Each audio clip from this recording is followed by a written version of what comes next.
Kita semua punya teman ngobrol yang nggak pernah absen. 24 jam, 7 hari seminggu. Dia selalu ada di sana, ngomentarin ini itu, ngajak berandai-andai. Betul sekali, itu adalah suara di dalam kepala kita. Nah, dalam ulasan kali ini, kita akan bongkar rahasia gimana caranya mengubah si pengkritik internal itu jadi pelatih pribadi terbaik yang pernah Anda miliki. Oke, coba kita mulai dengan pertanyaan ini. Dan coba jawab sejujur-jujurnya ya. Saat Anda ngobrol sama diri sendiri, nadanya itu lebih sering membangun atau malah menjatuhkan? Jawaban Anda atas pertanyaan ini adalah kunci utama dari semua yang akan kita bahas. Oke, mari kita masuk ke bagian pertama. Gini, banyak dari kita mungkin nganggap suara di kepala itu cuma gangguan.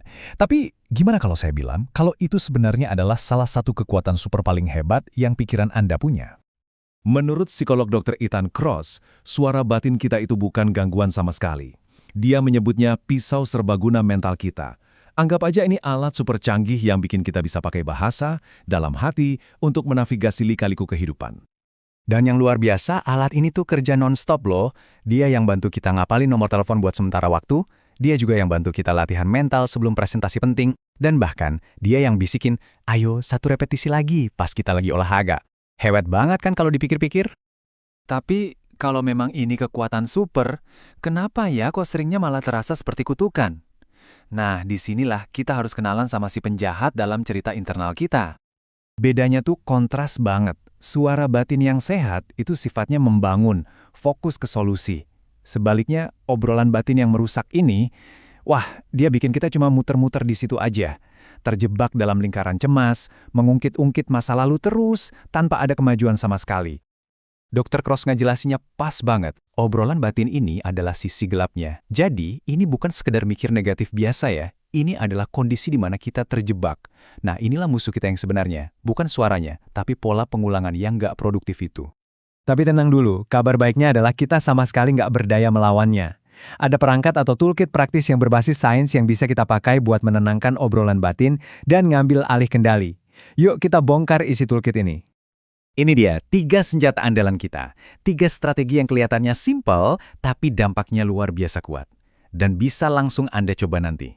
Oke, mari kita bedah satu persatu. Alat pertama ini seru, perjalanan waktu mental.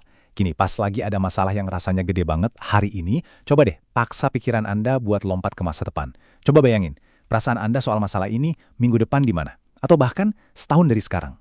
Tiba-tiba masalah itu jadi nggak terasa segitu mengancam lagi. Jadi praktiknya gampang banget. Tinggal tanya ke diri sendiri. Gimana ya perasaanku soal ini besok? Atau minggu depan? Setahun lagi? Pertanyaan sederhana ini langsung menciptakan jarak emosional dan ngingetin kita kalau perasaan ini tuh cuma sementara. Oke, kita lanjut ke alat kedua yang nggak kalah ampuh. Yang satu ini melibatkan perubahan kecil tapi ajaib dalam cara kita ngobrol sama diri sendiri, yaitu dengan manggil nama kita sendiri. Kita semua pasti pernah di posisi ini. Pikiran kita penuh sama pernyataan yang dimulai dengan aku. Aku kewalahan banget. Aku gagal. Aku nggak bisa lakuin ini.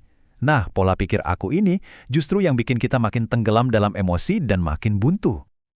Sekarang, lihat bedanya. Cukup dengan pakai nama Anda sendiri atau kata ganti kamu, perspektif Anda otomatis berubah. Anda nggak lagi meratapi nasib, tapi jadi pemberi nasihat. Jadi kayak lagi ngobrol sama teman baik. Ini bikin kita bisa mengakses kebijaksanaan dan objektivitas yang biasanya kita kasih ke orang lain, tapi lupa kita kasih buat diri sendiri. Nah, alat kita yang terakhir ini mungkin yang paling puitis. Alat ini ngajak kita buat mengalihkan fokus dari riuhnya dunia internal kita ke keagungan dunia di sekitar kita. Rasa takjub, perasaan yang muncul pas kita lihat langit penuh bintang, pemandangan alam yang megah, atau karya seni yang luar biasa, itu punya efek psikologis yang dahsyat. Perasaan ini bikin diri kita terasa jauh lebih kecil. Dan sebagai hasilnya, masalah-masalah pribadi kita juga jadi terasa nggak sepenting itu lagi. Ini adalah cara yang sangat ampuh untuk mereset perspektif. Jadi setelah kita punya semua perangkat ini di tangan, apa sih tujuan akhirnya? Nah, yang perlu diingat, tujuannya bukan untuk bikin pikiran kita jadi hening total, jadi kosong, bukan itu. Ini dia inti dari semuanya. Tujuannya bukan untuk membungkam suara batin Anda, karena itu adalah bagian krusial dari diri kita. Tujuannya adalah untuk menjadi sutradara dari percakapan internal itu. Kita yang pegang kendali, mengubah alur cerita dari kritik negatif menjadi dukungan dari seorang pelatih yang konstruktif. Pada akhirnya, suara di kepala Anda adalah teman seumur hidup Anda. Dengan perangkat-perangkat tadi, Anda punya kekuatan penuh untuk menjadikannya sekutu terkuat Anda. Jadi, pertanyaannya sekarang kembali ke Anda. Percakapan seperti apa yang akan Anda mulai dengannya mulai hari ini?